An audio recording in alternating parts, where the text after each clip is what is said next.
Welcome back to Mind Pop Story. Last episode, Iron Man discovered the Chrono Core beneath the ice, and a mysterious villain named Rift tried to steal its power.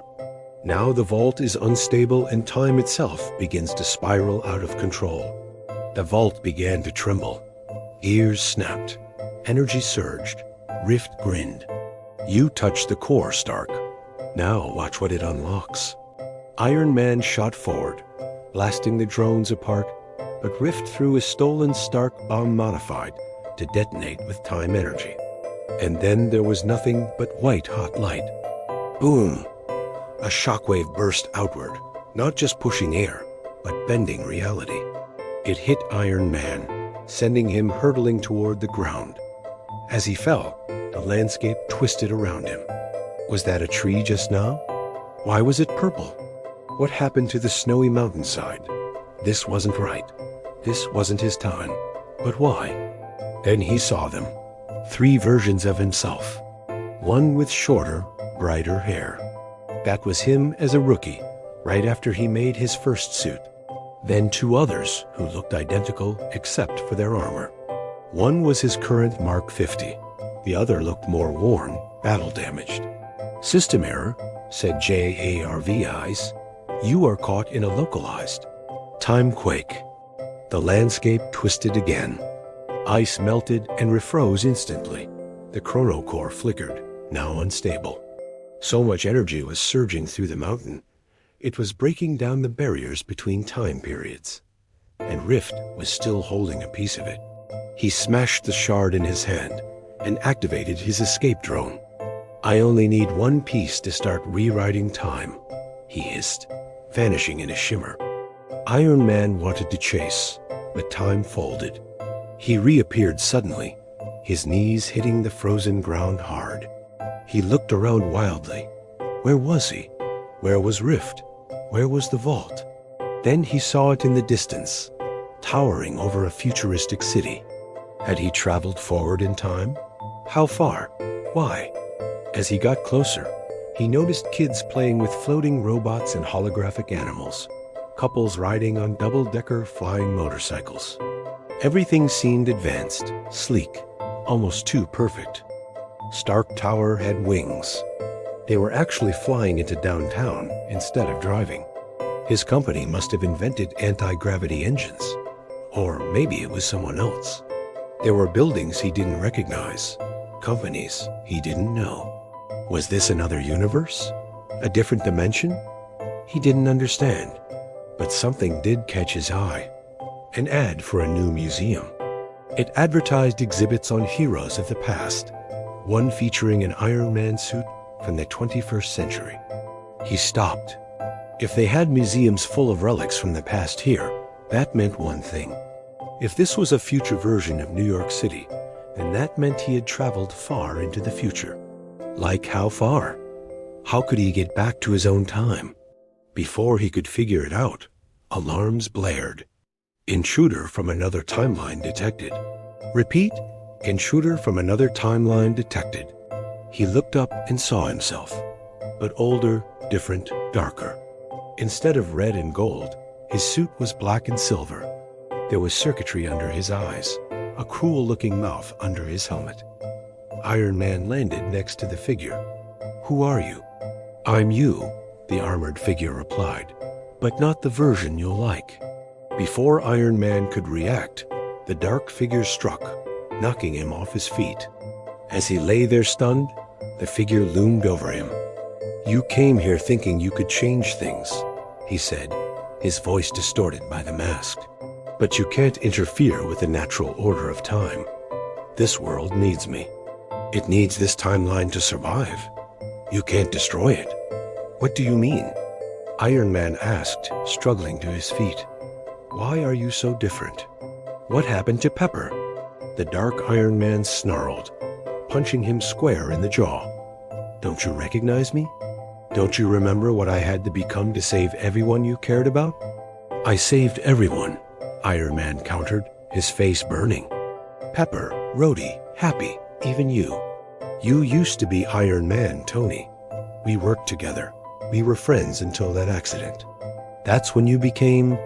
I became what I needed to be, the other Iron Man interrupted, his voice tight with emotion.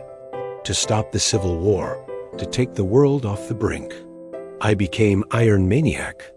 Iron Maniac, Iron Man echoed. It was a name he'd seen before, heard in nightmares. The name the media had given the crazed killer in the comics. In the stories, Iron Maniac had murdered Spider-Man, had nearly destroyed the Avengers. Could that really be him? Could he have been so broken with grief that he snapped? He remembered losing his parents. He knew what it was like to feel empty inside. But this wasn't right. This wasn't good. Let me show you what you're up against, Iron Maniac said, floating away. This is my world now. You don't belong here. You never did. Iron Man watched him go. His head was spinning. So many questions. Was this a different universe? What had happened to his friend? How could he fix the Timequake? As he flew after Iron Maniac, we see glimpses of the world. Hovering cars clogged the sky. People rushed to and fro on anti-gravity sidewalks. Holographic ads towered over them, blaring announcements and sales pitches. When he finally spotted Iron Maniac, he called out, "Wait, we need to talk." Iron Maniac turned, his face expressionless behind the mask. "You have nothing left to say. You already failed. This isn't your story anymore." "Yes, it is," Iron Man insisted. "We have to work together to fix this." Iron Maniac laughed. "I am the story now, Stark, and you are nothing but a bad dream." Before Iron Man could respond, Iron Maniac attacked, launching barrage after barrage of repulsor blasts. Iron Man dodged, but they knocked him off balance, disrupting his own repulsors. They tumbled through the air, colliding, grappling, firing at each other. They fought across the city, through the parks, and over the skyscrapers. But with each move, Iron Man saw more and more of this world, more of his friend. And he saw the pain that lurked beneath the anger, the tragedy that had twisted him. Eventually, they reached the outskirts of the city. Below them, the land dipped dramatically, plunging into darkness. "Stop this," Iron Man pleaded.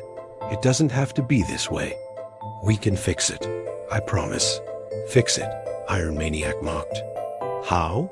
By rewriting time, destroying everything I built?" "Never. You misunderstand," Iron Man said, reaching out a hand. "We don't have to destroy anything. We just have to restore the balance.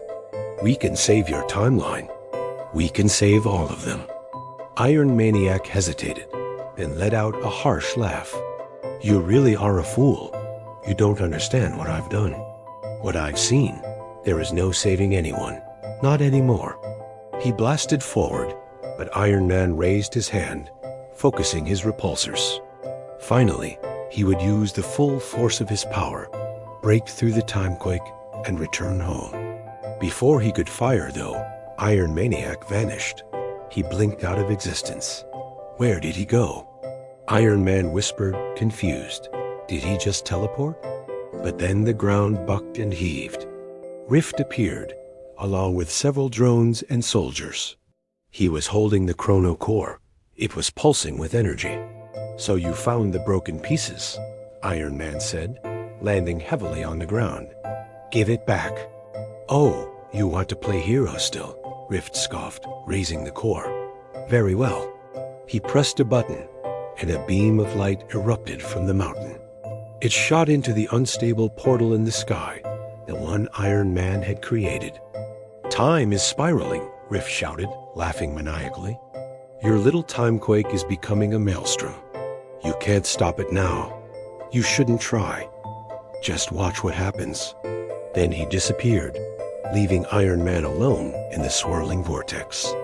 As the mountains crumbled around him, he knew he had only seconds to fix his mistake. But how? Next episode. Trapped in an alternate future ruled by a version of himself, Iron Man must survive long enough to fix the Timequake before the spiral becomes permanent. Don't miss it. Click the link above to watch the next episode. And thank you for watching.